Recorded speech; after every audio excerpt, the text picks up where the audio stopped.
Hello everyone, and welcome back to the channel. Today, we are going to talk about introducing yourself in English. This is a very important skill because we use it in many situations, such as meeting new people, starting a conversation, joining a class, or even attending a job interview. Being able to introduce yourself clearly and confidently can help you make a good first impression and communicate better with others. When you introduce yourself, the first thing you usually do is greet the other person. A simple greeting like "hello" or "hi" is enough in most situations. If you want to be more polite or formal, you can say "good morning," "good afternoon," or "good evening," depending on the time of the day.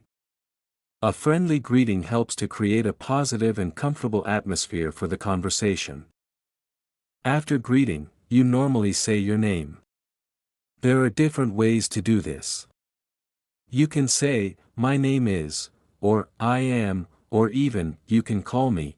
These are all correct and commonly used expressions. For example, you might say, "Hello, my name is David," or "Hi, I am Ahmad." It is important to speak clearly and at a natural speed so that the other person can understand you easily. Once you say your name, you can talk about where you are from. This gives the listener more information about you and helps to continue the conversation. You can say, "I am from Pakistan," or "I live in Islamabad," or "I come from a small village." Sometimes people also mention both their country and their current place of living, especially if they are different. For example, "I am from Japan, but I live in Pakistan now." Next, you can talk about your occupation or your studies. This is another common part of self-introduction. If you are a student, you can say, "I am a student," or "I study English." If you are working, you can say, "I work as a teacher," or "I have a job in a shop." You can also add a little more detail if you want, such as what you are studying or why you are learning English. For example, "I am learning English because I want to improve my communication skills and find better opportunities in the future." Talking about your interests is also a good idea when you introduce yourself. This part makes your introduction more personal and interesting. You can say what you like to do in your free time.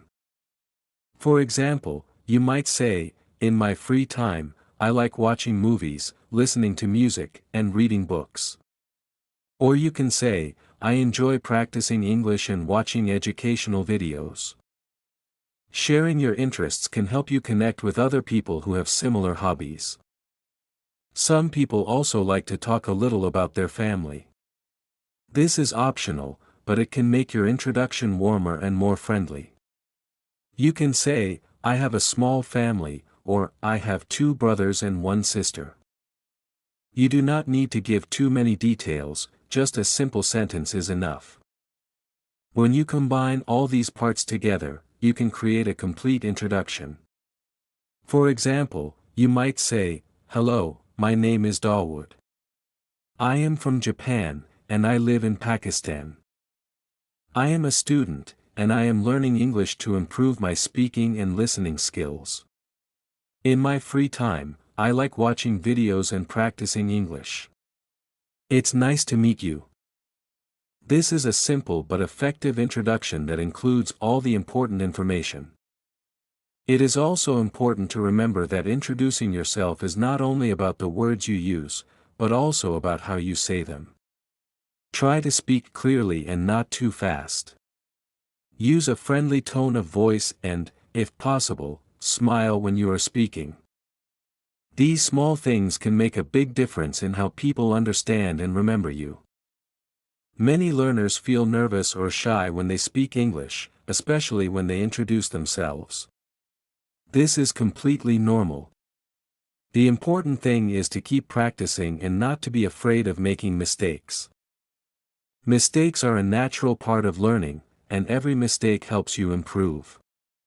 The more you practice, the more confident you will become. Listening is also very important for improving your speaking skills. When you listen to English regularly, you learn how sentences are formed, how words are pronounced, and how conversations flow naturally. That is why listening practice, like this lesson, can be very helpful for your progress. Let's imagine a real-life situation. You are meeting a new classmate for the first time. You might start by saying, "Hi, my name is David. What is your name?" Then you can continue the conversation by asking simple questions like, "Where are you from?" or "What do you study?" This kind of interaction helps you practice both speaking and listening at the same time. Another situation could be a job interview. In that case, your introduction might be a little more formal. You might say, "Good morning, my name is David. I am from Afghanistan, and I currently live in Pakistan. I have been studying English for 2 years, and I am very interested in improving my communication skills. I am a hardworking and motivated person, and I am always willing to learn new things." This type of introduction shows confidence and professionalism. With time and practice, you can make your introduction longer and more detailed. You can talk about your goals, your experiences, and your plans for the future. For example, you might say, "In the future, I want to become a teacher," or "I hope to travel to different countries and use English to communicate with people from around the world." Adding these ideas makes your introduction more interesting and meaningful. At the same time, it is important to keep your introduction simple and clear, especially if you are still learning English. You do not need to use very difficult words or long sentences. Simple English is often the best way to communicate effectively. If you want to improve faster, try to practice introducing yourself every day. You can practice in front of a mirror, record your voice, or speak with a friend. You can also listen to your own recordings and notice your mistakes.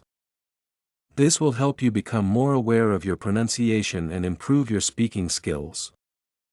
Another useful tip is to learn some common phrases and use them regularly. For example, phrases like "Nice to meet you," "It's a pleasure to meet you," or "Thank you for listening," are very helpful in conversations. These expressions make your English sound more natural and polite. As you continue learning, you will notice that introducing yourself becomes easier and more natural. You will not need to think too much about what to say because it will become a habit. This is one of the goals of language learning, to be able to speak naturally and confidently without too much effort. Before we finish, let's look at one more example of a complete introduction. Hello everyone, my name is David. I am from Japan, and I live in Pakistan. I am currently a student, and I am focusing on improving my English skills, especially listening and speaking. In my free time, I enjoy watching English videos, reading simple books, and practicing new words. I believe that learning English will help me achieve my goals in the future. Thank you for listening. This is a clear and well-structured introduction that you can use as a model for your own practice. Learning English is a journey, and every step you take brings you closer to your goal. Keep practicing, keep listening, and keep speaking. With time and effort, you will see real improvement. Thank you for listening, and I hope this lesson helps you become more confident in introducing yourself in English. See you in the next lesson.